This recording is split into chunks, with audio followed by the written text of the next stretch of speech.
नमस्कार, आप देख रहे हैं इंडिया न्यूज उत्तर प्रदेश उत्तराखंड और मैं हूं आपके साथ आयुष चित्रांश। चलिए इस बुलेटिन की शुरुआत करेंगे। प्रदेश में कई जिलों में ऑक्सीमीटर और थर्मामीटर की खरीद को लेकर भ्रष्टाचार का आरोप लगने के बाद कार्रवाई की गई है।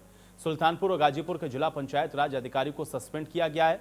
वहीं जिलों के डीएम पर गाज हालांकि नहीं गिरी। इससे पहले सुल्तानपुर के डीएम पर भारतीय जनता पार्टी के विधायक देवमणि द्विवेदी ने ही आरोप लगाए थे। आपको यह भी बता दें कि उत्तर प्रदेश में 7 जिलों में कोरोना जांच किट खरीद में धांधली की बात सामने आई है और उत्तर प्रदेश सरकार की ओर से डोर टू डोर सर्वे के काम के लिए ग्राम पंचायत को थर्मल स्कैनर और पल्स ऑक्सीमीटर खरीद कर दिए गए।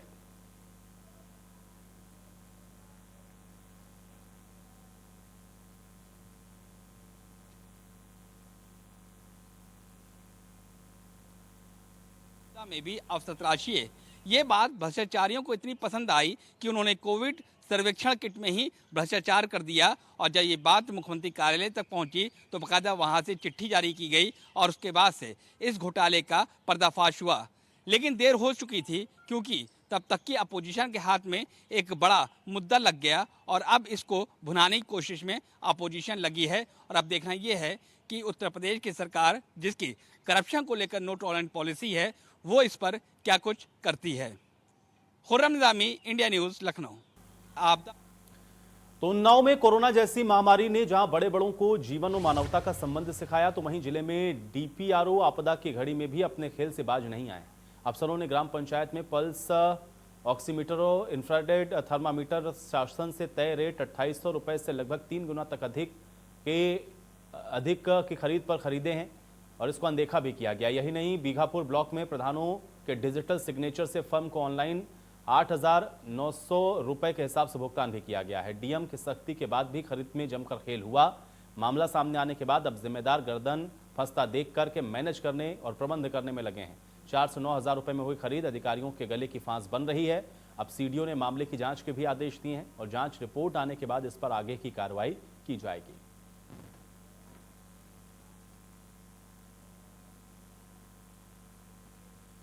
तो गरीबी, बेरोजगारी और भुखमरी को मुद्दा बनाकर यूपी में सपा ने मोदी स्टाइल में ही सरकार का विरोध किया है। रात 9 बजे से 9 मिनट तक घरों की लाइट को बंद करके लालटेन, मोमबत्ती और दीपक जलाने का आह्वान किया गया। इसमें युवाओं से लेकर बूढ़ों बच्चों सभी ने जमकर भाग लिया। इस दौरान लोगों ने लाइट बंद करके जगह जगह विरोध प्रदर्शन किया है। अब आपके सामने ये 4 जगह की तस्वीरें हैं। पहली तस्वीर कानपुर की है, दूसरी इटावा की है, तीसरी हमीरपुर की और चौथी प्रयागराज की है, जहां पर लोगों ने 9 बजने से लेकर 9:09 तक विरोध प्रदर्शन किया है। सपा के इस विरोध प्रदर्शन में कांग्रेस ने भी साथ दिया है। समाजवादी पार्टी के कार्यकर्ताओं ने दिए जलाए और केंद्र सरकार के साथ ही उत्तर प्रदेश सरकार पर भी हमला किया और ये कहा कि लगातार ये सरकारें युवाओं के साथ छल कर रही हैं। कभी पकोड़ा तलने का सपना दिखाती हैं, कभी अन्य जुमले बताकर उनको भ्रमित करती हैं। अब सरकार युवाओं को रोजगार देने में और कानून व्यवस्था में पूरी तरह से असफल है और उस कारण ही ये लोग अब सड़क पर उतरकर विरोध प्रदर्शन कर रहे हैं।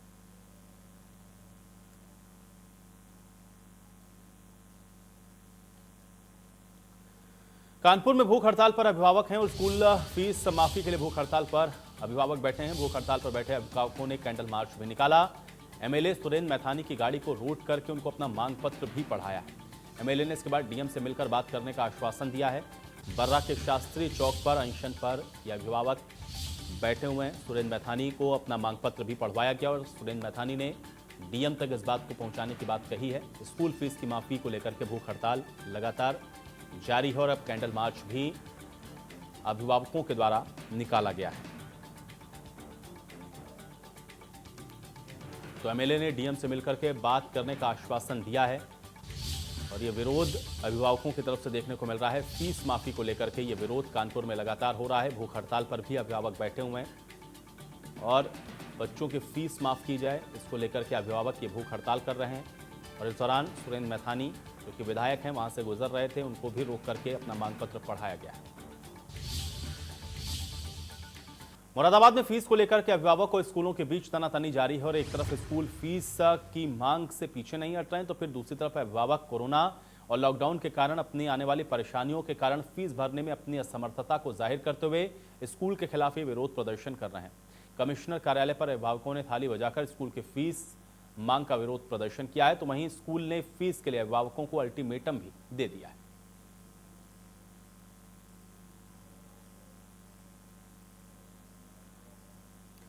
वाराणसी के उदय प्रताप पीजी कॉलेज में छात्र अपनी मांग को लेकर के पिछले 12 दिनों से आंदोलन कर रहे हैं और धरने पर बैठे हैं। छात्रों की मांग यह है कि शासन के द्वारा प्रबंध समिति सचिव को बर्खास्त किया जाए और छात्रों की समस्याओं को सुना जाए। इस बाबत कॉलेज प्रशासन ने 3 बार अलग अलग क्रम में छात्रों से बातचीत की, लेकिन कोई निष्कर्ष नहीं निकला है। इसके साथ ही प्रदेश सरकार में स्वतंत्र प्रभार के राज्य मंत्री रविंद्र जायसवाल ने भी सीएम के आदेश के बाद आंदोलनरत छात्रों से बातचीत की, लेकिन कोई लिखित आश्वासन नहीं मिला। इसकी वजह से अभी छात्र आंदोलनरत हैं और धरने पर बैठे हुए हैं।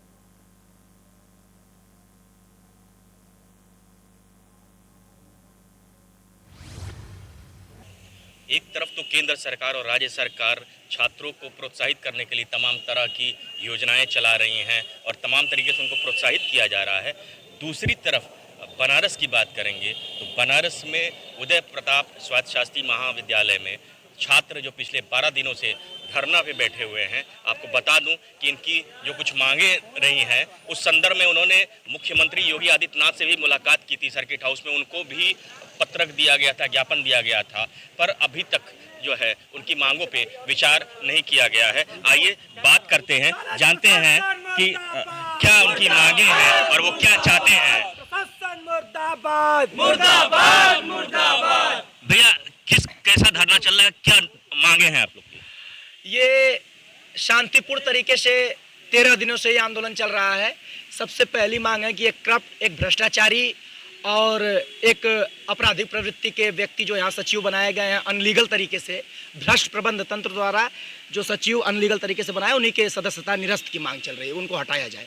नहीं, जैसा कि जानकारी मिली थी कि आप लोग मुख्यमंत्री तक भी अपनी मांगे भेजे थे, उस पर क्या कार्रवाई कुछ हुई या कोई मिलने आया, कोई अधिकारी जिला प्रशासन की तरफ से या कोई जो प्रतिनिधि मुख्यमंत्री का कोई मिलने आया आपसे, उस संदर्भ में पूछा?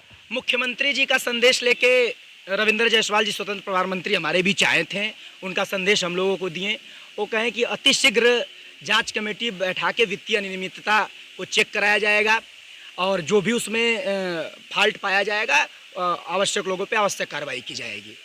जिला प्रशासन से बात किया जाए तो जिला प्रशासन की तरफ से कोई आया आप लोग पास? जिला प्रशासन की तरफ से प्रतिदिन एसडीएम चतुर्थ शुभांगी शुक्ला जी आती हैं, लेकिन जो मांगे हैं ऐसा वो बताती हैं कि वो हमारे बस के बाहर की बात है, अपनी असमर्थता जताती हैं और हालचाल जान के वापस चली जाती हैं। आखिर ऐसी कौन सी मांगे हैं कि असमर्थता जता रहा है जिला प्रशासन? समस्या ये है कि जो हमारा प्रबंध तंत्र है, प्रबंध तंत्र के जो अध्यक्ष हैं वो हाई कोर्ट के जज हैं और उनके खिलाफ बोलना किसी के लिए, ये लोग जितने भी अधिकारी हैं डरे हुए हैं, बोल ही नहीं पाते हैं, अपनी बातों को रख ही नहीं पाते हैं। इस भ्रष्ट प्रबंध तंत्र के खिलाफ हम लोग हाई कोर्ट गए हैं। हाई कोर्ट से 2 बार इस कमेटी को भंग करने का आदेश हुआ है, उसके बाद भी कोई कार्रवाई नहीं हुई, कंटेम्प्ट किया गया। कंटेम्प्ट के बाद भी कोई कार्रवाई जब नहीं हुई तो हम लोग आंदोलन पे बैठे हैं। कौन सा दिन है आंदोलन का? आप लोग का आंदोलन का ये 13वां दिन है। ये पिछले 13 दिन से छात्र यहाँ पे आंदोलन पे बैठे हैं। अब देखना होगा कि जिला प्रशासन या प्रदेश सरकार द्वारा इनकी मांगों पे कब विचार किया जाता है या इनकी मांगों को कब पूरा किया जाता है। इंडिया न्यूज के लिए बनारस से पंकज चतुर्वेदी। उधर अलीगढ़ के थाना दिल्ली गेट इलाके के रहने वाली युवती ने पूर्व मेयर शकुंतला भारती के साथ मिलकर एसएसपी को एक प्रार्थना पत्र सौंपा है। इसमें महिला का आरोप यह है कि साल 2014 में उनके पति की मृत्यु हुई और इस दरमियान नगर निगम ही उनके पति के साथ कार्यरत व्यक्ति के द्वारा, जो कि उनका पति का परिचित था, उसके द्वारा नशीली गोली खिलाकर उसके साथ बलात्कार किया गया और वीडियो भी बनाया गया। इस युवक के द्वारा अपने आप को पहले तो अविवाहित बताया गया, लेकिन बाद में जानकारी करने पर पता चला कि युवक 2 बच्चों का पिता है। उसके द्वारा कुछ दिन पूर्व घर में आकर मारपीट करके जान से मारने का प्रयास भी किया गया। इस मामले में पूर्व महापौर शकुंतला भारती के द्वारा एसएसपी अलीगढ़ को अवगत करवाया गया, जिस पर उन्होंने मुकदमा दर्ज करने के आदेश भी दिए हैं और उचित धाराओं में अभियोग पंजीकृत भी किया गया है।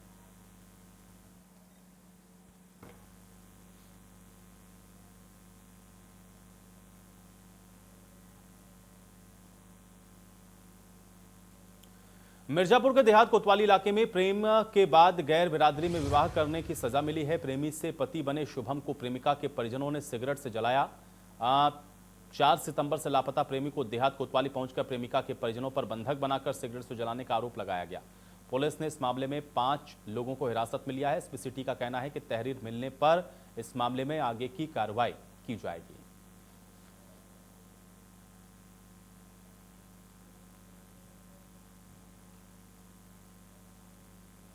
गाजियाबाद में लोनी से बीजेपी विधायक नंद किशोर गुर्जर को एक बार फिर से जान से मारने की धमकी मिली है। विधायक नंद किशोर गुर्जर के प्रतिनिधि ने लोनी थाने में अज्ञात कॉलर के खिलाफ मुकदमा दर्ज करवा दिया है। फोन कॉल करने वाले व्यक्ति ने विधायक के साथ फोन पर गाली गलौज की है। इसके बाद विधायक नंद किशोर गुर्जर ने भी आरोपी की बोलती बंद कर दी। विधायक ने यह कहा कि अगर आरोपी में दम है तो वो सामने आकर के धमकी दे।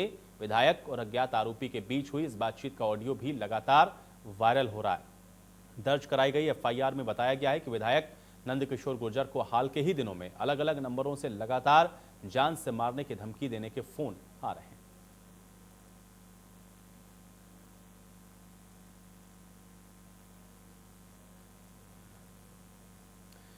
तो लखनऊ में सुशांत गोल्फ सिटी के खुर्दही बाजार में करणी सेना ने संजय राउत का पुतला फूंका है। करणी सेना ने अभिनेत्री कंगना रनौत का समर्थन किया है और करणी सेना ने शिवसेना सांसद संजय राउत के खिलाफ प्रदर्शन किया और नारेबाजी करके उनका पुतला भी फूंका है। प्रदर्शनकारियों ने संजय राउत से माफी मांगने की मांग की है। करणी सेना के कार्यकर्ताओं ने कहा है कि संजय राउत ने कंगना के लिए जिस तरह की भाषा का इस्तेमाल किया है उससे सभी महिलाओं का अपमान हुआ है और जब जब महिलाओं का अपमान हुआ है राजपूत उनके समर्थन में खड़े हुए हैं।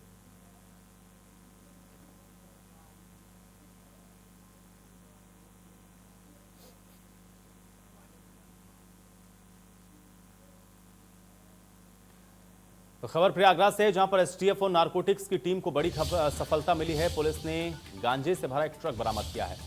ट्रक में 11 क्विंटल गांजा बरामद हुआ है। बताया जा रहा है कि भूसे में छिपा करके ये गांजा ले जाया जा रहा था।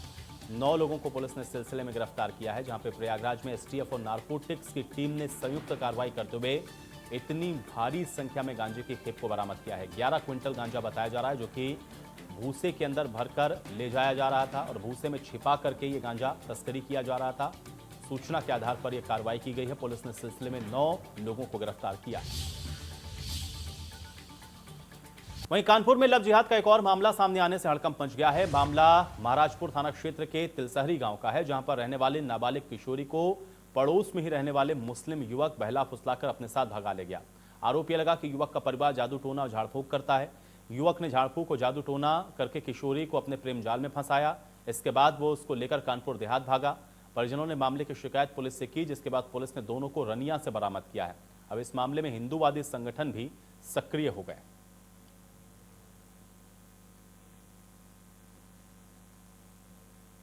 तो कानपुर में एक बार फिर से सुर्खियों में संवासिनी गृह आ गया है और संवासिनी गृह से 2 लड़कियां एक बार फिर से फरार हैं। 4 सितंबर को बाल कल्याण समिति ने दाखिला करवाया था। सूचना मिलने के बाद संवासिनी गृह में हड़कंप मचा हुआ है। स्वरूपनगर थाना क्षेत्र का यह मामला है, जहां से राजकीय बाल गृह बालिका स्वरूपनगर से आप देखिए किस तरीके से 2 लड़कियां एक बार फिर से फरार हो गई हैं और संवासिनी गृह से ये दोनों लड़कियों के फरार होने की जानकारी मिलने के बाद हड़कंप मचा हुआ है, क्योंकि 4 सितंबर को ही बाल कल्याण समिति की तरफ से इनको यहां पर लाया गया था। लेकिन सूचना ये मिली कि 2 लड़कियां यहां से, क्योंकि 4 सितंबर को ही लाई गई, वो फरार हो गई हैं। स्वरूपनगर थाना क्षेत्र का ये मामला बताया जा रहा है और इस घटना के सामने आने के बाद एक बार फिर से हड़कंप मचा हुआ है, क्योंकि फिर से संवासिनी गृह एक बार फिर से सुर्खियों में है और यहां से एक बार फिर से 2 लड़कियों के फरार होने की जानकारी सामने आई है।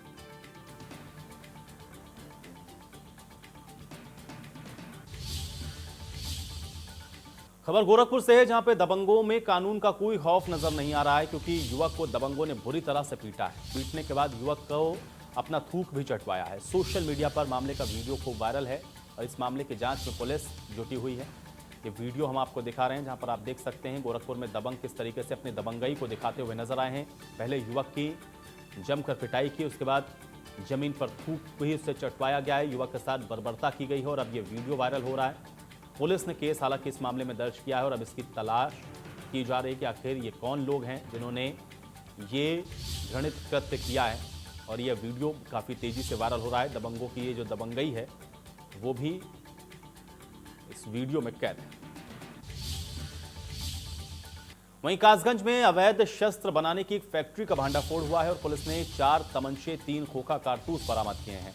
भारी मात्रा में अधबने शस्त्र और शस्त्र बनाने का सामान भी यहां से बरामद हुआ है। ग्राम पंचायत चुनाव में अवैध असलहे को सप्लाई की आशंका है। सोरो कोतवाली पुलिस ने कार्रवाई को अंजाम दिया है और पुलिस ने इनके कब्जे से 4 तमंचे 3 खोखा कारतूस भी बरामद किए हैं। बड़ी जानकारी, भारी मात्रा में अधबने शस्त्र उपकरण यहां से बरामद किए हैं और पुलिस की तरफ से खुलासा किया गया। ग्राम पंचायत चुनाव में क्योंकि अवैध हथियारों की सप्लाई की आशंका भी जताई गई है। सोरो कोतवाली पुलिस ने कार्रवाई को अंजाम देते हुए इस अवैध शस्त्र फैक्ट्री का भांडाफोड़ किया है।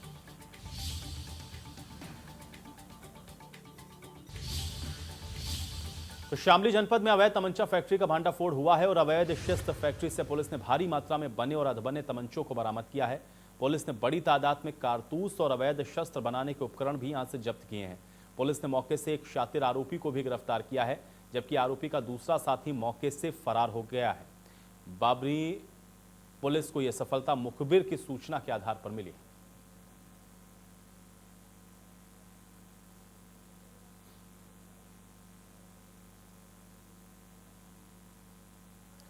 तो बदायूं में आरोपी को पकड़ने गई पुलिस के साथ खींचतान का वीडियो खूब वायरल हो रहा है। इसमें पहले आरोपी खुद को घायल करता है और उसके बाद फिर पुलिस की पकड़ से फरार भी हो जाता है। मामला शहर के जालंधरी सराय का है, जहां पर पुलिस आरोपी युवक को पकड़कर गाड़ी में डालने का प्रयास कर रही है, मगर युवक पुलिस के कब्जे में नहीं आ रहा। और वीडियो में भी साफ तौर पर देखा जा सकता है कि आरोपी कैसे खुद को पहले घायल करता है, उसके बाद मौके से फरार हो जाता है। एसएसपी बदायूं का कहना है कि आरोपी गौरव 5 मुकदमों में वांछित था, जिसको पकड़ने के लिए पुलिस उसके घर गई, जहां पर आसपास के लोगों ने पुलिस का विरोध किया और आरोपी को फरार करवा दिया गया। साथ ही पुलिस ने काम में बाधा डालने के खिलाफ अब मामला दर्ज किया है और इन आरोपियों की तलाश की जा रही है।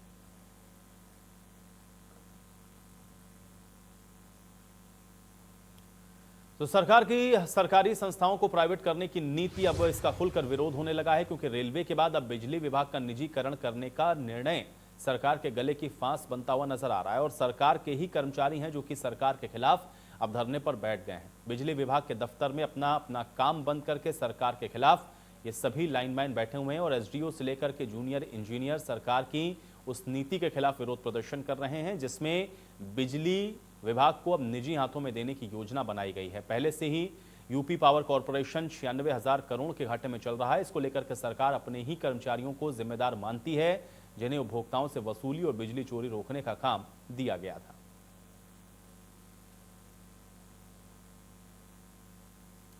तो गोंडा जिले का एक ऐसा गांव है जो प्रशासन के नाक के नीचे शहर और गोंडा रेलवे स्टेशन से सटा हुआ है, लेकिन आजादी के 73 वर्षों के बाद भी ग्रामीणों के लिए यहां पर कोई रास्ता नहीं है।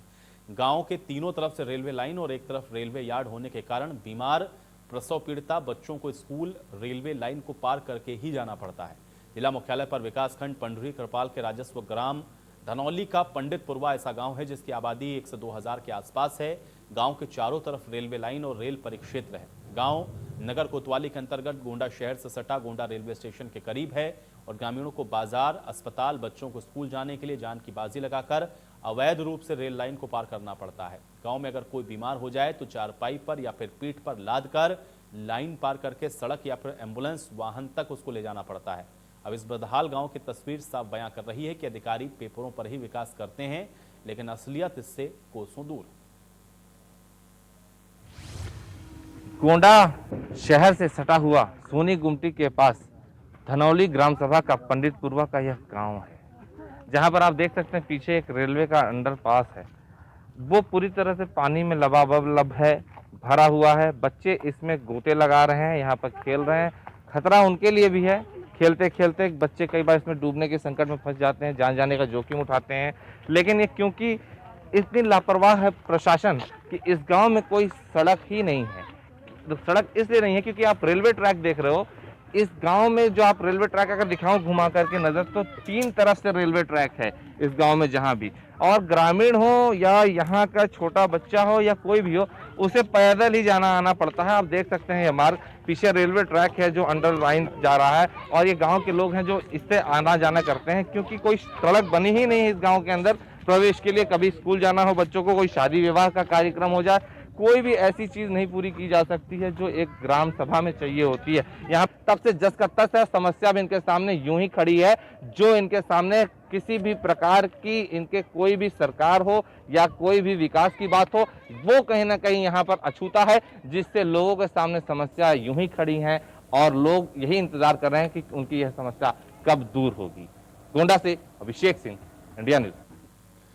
कौशांबी जिले में जिला प्रशासन ने भूमाफिया और गैंगस्टर वसीम अहमद पर शिकंजा कसना शुरू कर दिया है और आरोप यह है कि धोखाधड़ी करके वसीम अहमद ने करोड़ों रुपए की संपत्ति अर्जित की और अब इन संपत्तियों को जिला प्रशासन ने सीज करने की कार्रवाई शुरू कर दी है। जिला प्रशासन ने जिला मुख्यालय कि पाता गांव स्थित बेशकीमती भूमि समेत अन्य भूमि को सीज करके तहसील प्रशासन ने अपना बोर्ड भी लगा दिया है। इसके साथ ही जिला प्रशासन ने वसीम का मूरतगंज स्थित मकान भी सीज किया है और प्रशासनिक कार्रवाई भी की गई है। और इस प्रशासनिक कार्रवाई से भूमाफियाओं में खलबली मची है।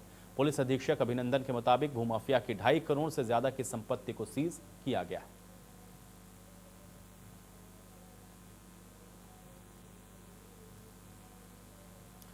वहीं बुलंदशहर में लूट की घटना को अंजाम देकर के बदमाश मौके से फरार हो गए हैं। सीसीटीवी कैमरे में हालांकि ये तस्वीरें कैद हो गई हैं, क्योंकि लूट करके जो बदमाश भाग रहे वो सीसीटीवी कैमरे में कैद हैं। पूर्व चेयरमैन के घर में लाखों रुपए की लूट करके ये बदमाश फरार हुए। सीसीटीवी फुटेज में बदमाश का पीछा करते हुए पुलिस और लोग दोनों नजर आ रहे हैं। बुलंदशहर कोतवाली सिटी स्थित मोती बाग का ये मामला बताया जा रहा है।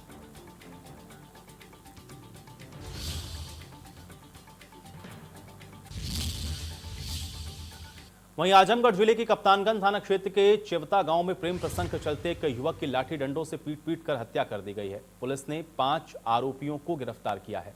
आपको यह भी बता दें कि कप्तानगंज थाना क्षेत्र के चिवता गांव में एक युवक का पड़ोस में रहने वाली युवती से प्रेम प्रसंग चल रहा था और इस बात को लेकर के युवक और युवती के घर वालों के बीच कई बार विवाद हो चुका था। मृतक युवक के पिता ने यह बताया है कि विवाद होने के बाद पुलिस ने समझौता भी करवा दिया और इसी बात के रंजिश को लेकर के युवती ने युवक को फोन करके बुलाया, जहां उसके परिवार के लोगों ने उससे लाठी डंडों से पीट कर उसकी हत्या कर दी।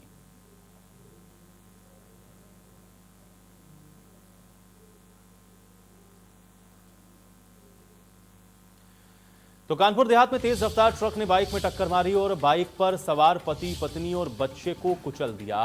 बच्चे और मां की मौके पर ही मौत हो गई है, जबकि पति गंभीर रूप से घायल है। इसके बाद लोगों ने उसको अस्पताल में भर्ती करवाया है। सिकंदरा थाना क्षेत्र के पटेल चौक का मामला है।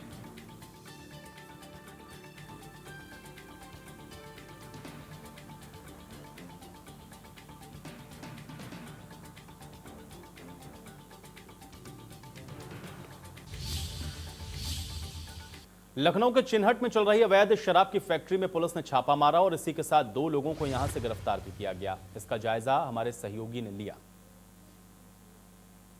राजधानी लखनऊ की चिन्हट पुलिस ने एक ऐसे गिरोह का पर्दाफाश किया है जो राजधानी में रहकर अवैध शराब बना रहे थे और लोगों को पहुंचा भी रहे थे। यानी कि हम बात करें तो जो अवैध शराब थी ये लखनऊ के साथ साथ गैर जनपदों में भी भेजी जा रही थी, जिसका सेवन कर लोग भी बीमार पड़ सकते थे और उनकी जान भी जा सकती थी। लेकिन हम आपको तस्वीर दिखाना चाहेंगे कि जो डीसीपी पूर्वी की क्राइम टीम और चिन्हट पुलिस ने मिल करके एक गिरोह का पर्दाफाश किया था, जिसमें आप तो देख सकते हैं जो ड्रम रखे हुए हैं, ड्रमों में अवैध शराब रखी हुई है। आप ढक्कन देख सकते हैं कि इसमें अंग्रेजी शराब के साथ साथ देसी शराब भी है। लगभग जो इसकी कीमत बताई जा रही है वो पुलिस टीम की तरफ से कि इसकी लगभग कीमत 75 लाख है और उसको लेकर के जो पुलिस टीम ने इन 2 आरोपियों को गिरफ्तार किया है, उनसे और भी पूछताछ की जा रही है कि इसमें और कितने लोग शामिल थे। लेकिन देखने वाली बात यह है कि राजधानी में कई महीनों से ये गिरोह सक्रिय था, लेकिन आबकारी विभाग को भी इस घटना की जानकारी नहीं थी। तो देखना ये होगा कि आखिर जिस तरीके से ये भंडाफोड़ हुआ है, इसके बाद और क्या कुछ खुलासे हो सकते हैं। लखनऊ से मोहम्मद कलीम, इंडिया न्यूज़। वहीं कानपुर में छेड़छाड़ करने पर महिलाओं ने शोहदे को जमकर पीटा है और पिटाई का वीडियो अब तेजी से वायरल हो रहा है। पिटने वाला युवक खुद को बीजेपी का कार्यकर्ता बता रहा है। कल्याणपुर आवास विकास 3 का ये मामला है, जहां पर शोहदे की जमकर पिटाई की गई है और ये अपने आप को बीजेपी का कार्यकर्ता बता रहा है।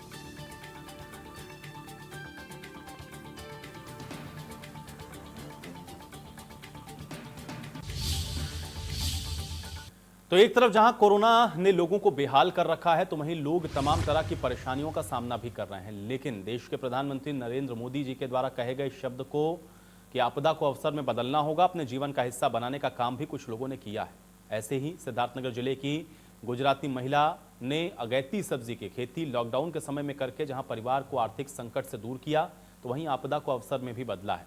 जिले की फुलवरिया के निवासी गुजराती समाज के लिए रोल मॉडल बनकर उभरी हैं। कोरोना संक्रमण काल में 39 वर्षीय गुजराती देवी ने खुद के मेहनत से चुनौती को अवसर में बदलने का काम किया है। कोविड-19 में भी बेहतर जीवन यापन करने की राह को आसान करके दिखाया है।